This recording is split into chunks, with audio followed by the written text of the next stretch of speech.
Kudamoina pakhang amana army da thabak phangkragadi mal hongbe yare nupi angang thakpa ngamlani yum puba ngamlani khanaramba longnaramba magi imung manung mamampana masa thabak phangle wakhal inaramba masa sembelore khanaramba masig mase Agnipath scheme join torko rakpa Agnipath singi maphamdadi chapchanadi thoklaroi adubu naha moina I khengalakpada matam khradang orso army join tawduna leibaki seba mutanggi tarungge khanjabasingi maphamdadi scheme mase achobu khudong jaba mane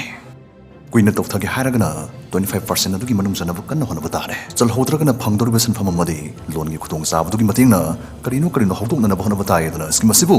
yam phana khanjaba miyoi lak aksuleidi mi amagi pesan haiba sisu mayai kan kharpone thagi tolop lupa lak ama pige haibda army join taw haiba yaroi doba mi kongai am sulaigane aduga Agnipath scheme gi thabak matamasna sumne chahi ani khaktane hara faw phom thajin doi chongthurpa na halising am sulaigane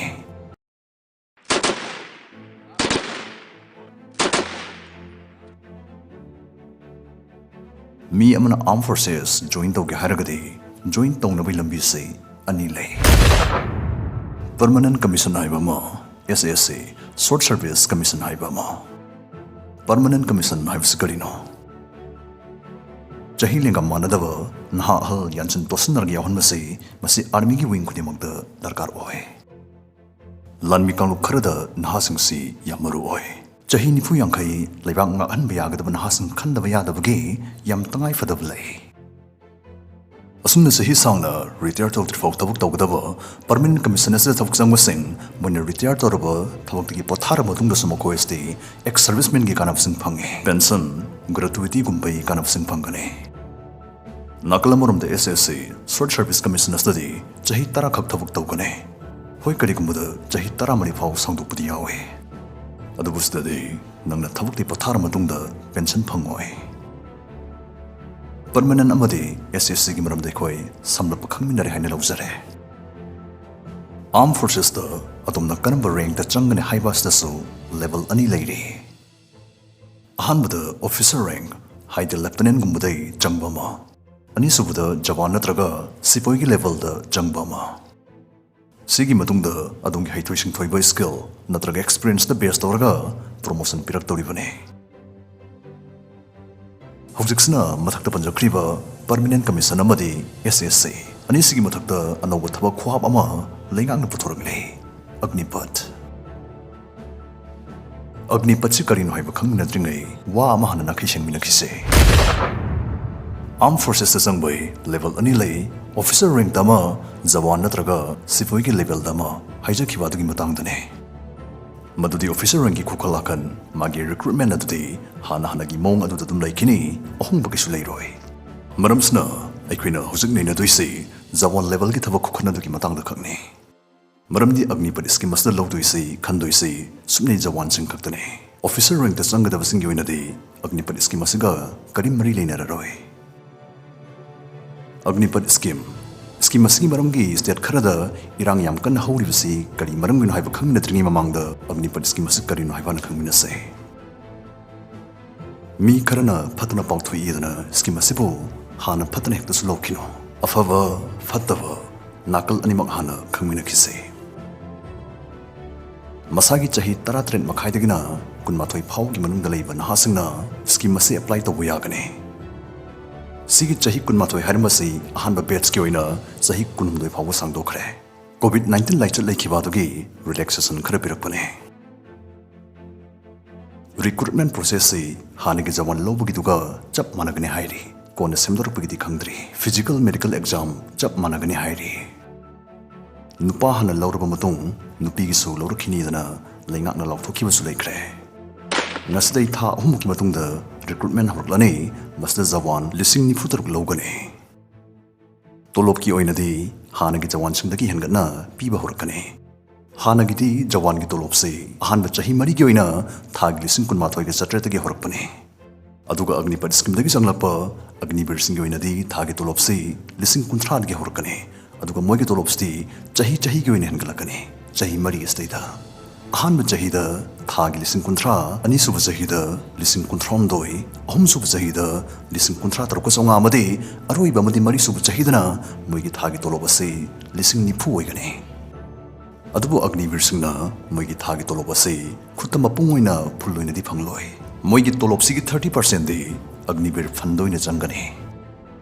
अदुगा Agniveer सिंगना मोइगी चाही मरीगी थबकी मतम सिलोरकपदा लुपा लाख 13 लिसिंग 34 सेनफम अममम फंगनी अदुगा अतोपा चौबु खुदोंग चाबा मना सिगी फन सिगी against the पाम पामलगदी लोंनिंगगदी लुपा लाख 19 फावबगी लोन अमसु लौबा यागनी अग्निवीर ओइना लेरिंगै चाही मरी स्टेदा लुपा लाख 9 की इंश्योरेंस अमनसु नंगबु कवर तौगनी चाही मरीगी मतुंगदुदा अग्निवीर 25% अमदी आर्मी दा लोक्सल होगनी अदुगा 75% अमना युमदा हलकनी स्कीम मसना पीरिबा अतोपा खनबा कानबा अमगा हायरगना चाही मरी सिगी मनुंगदा चाही अहुम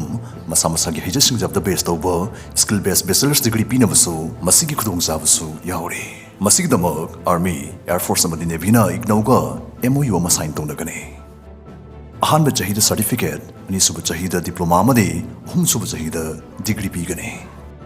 मस्द 50% मार्क दी नंगना मफमसदा अग्निवीर ओइना लेरिंगै तमदोरिबा टेक्निकल अमदी नन टेक्निकल स्किल्स की ओइगनी अदुगा लेमहौरिबा 50% असना हिस्टरी पॉलिटिकल साइंस अमदी इकोनॉमिक्स हारिबा सब्जेक्ट्स सिगी ओइगनी मतांगस्तगी अखोइना खंगबा याबसै अग्निपथ स्कीम जॉइन तौबना लाइक लाइसुदा पनबा पिरोय हाइबासने अदोइ तारगदि स्कीम असिगी पॉलिसी दी याम फजबा माले तोलोबसु चौखटबा लोन गे चौबा सिनफम अमसु लौबा याहनबा रिक्रूटमेंट मतम कुइना लेपुबगे अमुतदा कौदोइसिसु मिलिसिंग फुतरुगने हाइदे अप्लाई बु तौसलगदि खलकपगी चांगसि याम वांगि हाइबने थबक लोरकपदा लुपा लाख 13 हेनबा सिनफम अमसु फंगदोइबा लेंगांगना सुनसु हाइदे मदुदि अग्निवीर ओइरमलबा आर्मी ट्रेनिंग फंगलबा हाइबसे साधारण मियोय अमदगि अदोमने हना अखांकनबा डिसिप्लिन लेबा एक्सपीरियंस लेबा से हेंदोरिबने मरमसना थब अम तानबदा बोइरो समाजना नंगि चनफमसे हेना वांखलकने हाइदे CAPF असम राइफल्ससु अग्निवीर ओइरमबसिंगि 10% रिजर्वेशन पीनियदना लाउथोखरे मसि पुनमक्सु ओइदनसु मी क्यामसु स्कीम असिगि मायोक्ता लेरे मोइने स्कीम असिगि मायोक्ता लेबगे मरम खरा खंगमिनसे जवान अमदी मागी इमुंगना फंगलंबा मेडिकल बेनिफिट्स हक्सेल की ओइबा कानबसिंग चाही मरीगी मतुंगदा खंदोरकलबा अग्निवीर 75% अदुनदी फंगलोय अदै पेंशन फंगलोय ग्रेजुटी फंगलोय अदै करिगुम मरम अमदगे अग्निवीर अमना सीबा थवाई मांगबा यावरबा मस्द पीरिबा खुदोंग चावासिसु रेगुलर लानमी अमगी गमान हंदे रेगुलर लानमी अमना थवाई मांगबा मतमददी मागी इमुंग मनुंगना पुंसिगी ओइबा लाइफ टाइम बेनिफिट्स फंगे अदुबु सिगुमसे अग्निवीर सिंगी इमुंगददी लैरोय सिगुमा सोथबसिंगसे लैबना मियोय क्यामनदी अग्निपथ स्कीम से आर्मी रिक्रूट तौरिबगुम खनबा ngमक्तबा सुमनै चाही मरी खकी चमचम ट्रेनिंग प्रोग्राम अम लौरिबोय खनबसु यावदब नते खुदमोइना पाखंग अमना आर्मी दा थबक फंखरगदे माल होंबे यारे नुपी अंगांग थाकपा ngमलनी युम पुबा ngमलनी खनरंबा लौनरंबा मागी इमुंग मनुंग ममामपाना मसा थबक फंगले वखल इनरंबा मसा सेंबलोरे खनरंबा मसिगुमसे अग्निपथ स्कीम जॉइन तौरकोइरकपा अग्निवीर सिंगी मफमददी चपचानदी थोकलरोय गवर्नमेंट पियोन अमगी रिटायरमेंट प्लान अफाउ अग्निवीर सिंगदगी हेना कानबा हेलिजना फाउ मखोय खरना लाउरी अदुबु नहा मोइना ई खेंगलकपदा मतम खरदंग ओरसो आर्मी जॉइन तौदुना लेबाकी सेवा मुतंगी तरुंगे खंजबसिंगी मफमददी स्कीम असी अचौबु खुदोंग जाबा मने कुइना तौथागे हारगना 25% अदुगी मनुंग जनबु कन्न होनबा तारे चलहोद्रगना फंगदोरिबा सिनफम अमदी लोनगी खुदोंग जाबदुगी मतेंगना करिनो हौदोंनबा होनबा तायदना स्कीम असिबु याम फना खंजबा मियोय लाखसु लेरी मी अमगी पेसन हाइबासिसु मयाई कनखरपोने थागी तोलोब लुपा लाख अमा पीगे हाइबदा आर्मी जॉइन तौ हाइबा यारोइदौबा मी कोंगाय अमसु लैगने अदुगा अग्निपथ स्कीम की थबक मतमसना सुमनै चाही अनि खक्तने हारफाउ फॉर्म थाजन चोंथरप नहाली सिंग अमसु लैगने स्कीम असी यानिंगबा यानिंगदबा इसा इसाना लेपथोकसनबा करी मरमगिदमंग लेंगांगना स्कीम असिबु पुथोरखरिबनो हाइबदुगी मतांगदा पार्ट 2 वीडियो सोयदना समजरखिगे